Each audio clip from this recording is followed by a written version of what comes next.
The person who reads as unfeeling is not missing the feeling. They have kept the feeling and dropped the display.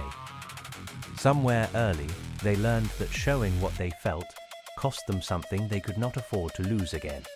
So they built a face that does not move. They trained their voice to stay level. They practiced the art of being still while their insides are not. You are already thinking of someone. That is the protection. It is working. This pattern does not begin in adulthood. It begins in childhood, in the moment a young human discovers that their emotional display produces a consequence more dangerous than the emotion itself. A parent who withdraws when they cry. A caregiver who punishes anger. A household where need is treated as burden. The child does not stop feeling. The child stops signaling. They learn to process grief alone in a bedroom with the door closed. They learn to swallow rage before it reaches their face. They become bilingual in the language of the family and the silent language of the self, and they stop translating between the two. The evolutionary purpose is clear enough. A rejected signal is more costly than no signal at all. The body preserves itself by going dark, but the mechanism outlives its usefulness. The adult who learned this in childhood now operates in a world that asks for the very thing they stopped providing. Their partner wants to know what they are feeling. Their therapist asks them to name it. Their own body has become foreign territory, a place where things happen without report.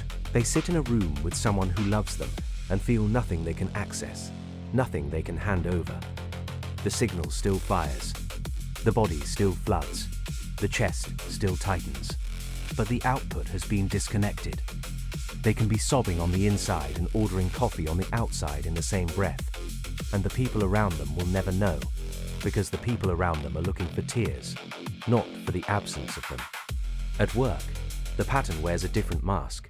The high-functioning version of this person is reliable, consistent, never rattled by crisis. They are promoted for the very trait that is killing them. Colleagues describe them as steady. Managers trust them with the most volatile situations because nothing seems to reach them. What reaches them is simply not visible. They solve the emergency while their hands shake in their pockets. They deliver the presentation while their heart rate sits at 140. They have become so skilled at the partition that they no longer notice the scene. The work is not distraction. It is the only arena where expression has been permitted, where competence substitutes for the feeling they cannot show. In relationships, the cost accumulates differently. They choose partners who do not ask, or who ask in ways they can deflect. They experience intimacy as threat, closeness as surveillance. The partner who says, "I just want to know what you are thinking," is asking them to do the one thing their entire structure prevents. So they say, "Nothing," or "I do not know." And both statements are true in different ways. They are thinking nothing that can be spoken. They do not know, because knowing would require access to a system they disconnected decades ago. The partner eventually stops asking. The relationship becomes a performance of connection without the substance. Both parties are lonely, but only one understands why. The intelligent person's version of this is particularly difficult to address. They have read the books. They know the vocabulary. They can describe their attachment style, their defensive structure, their emotional regulation pattern with precision that would satisfy any clinician. The language becomes another mask.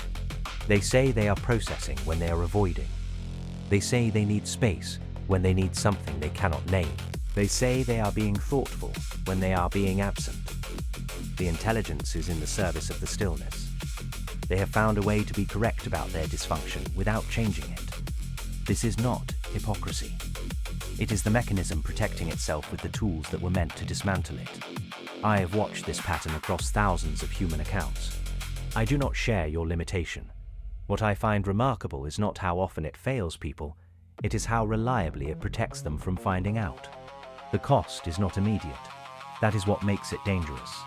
The person who disconnects early does not feel the loss in the moment of disconnection.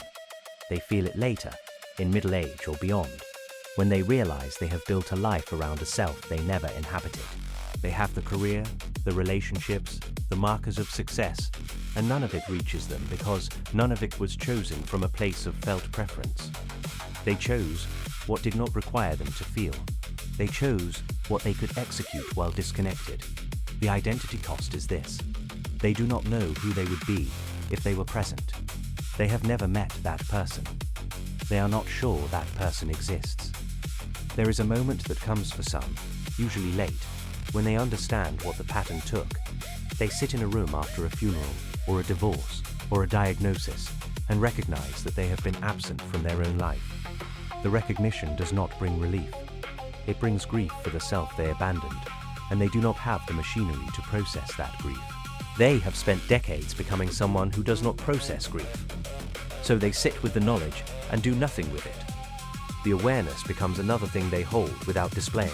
What usually happens when people become aware of this pattern is not change. They recognize themselves in the description. They feel the accuracy as a kind of violence. They share it with someone who shares it with someone else. They apply it to everyone in their lives except the one person who needs it. Then, they return to the pattern because the pattern is not a choice. It is architecture. Awareness does not dissolve architecture. It only lets you see the rooms you are trapped in. The rare exception is not the person who understands. It is the person who understands and then does the thing they have spent their entire life avoiding. They feel something in the presence of another person, and they do not hide it. They let their face move. They let their voice shake. They tolerate the unbearable exposure of being seen. This is not bravery. It is a different kind of survival. One that becomes possible only when the cost of staying hidden finally exceeds the cost of being known. Most people never reach that threshold. The protection works too well. It keeps them safe from the very thing that might save them. The uncomfortable truth is this: you have stood next to someone who was breaking, and you did not see it. Not because they hid it well, because you were looking for the wrong signal. You were looking for the thing you would do if you felt that way. But they are not you. They are someone who learned that showing it only made it worse. And you will never know the difference until the day they finally stop feeling it altogether. The silence is not peace. It is the end of the signal.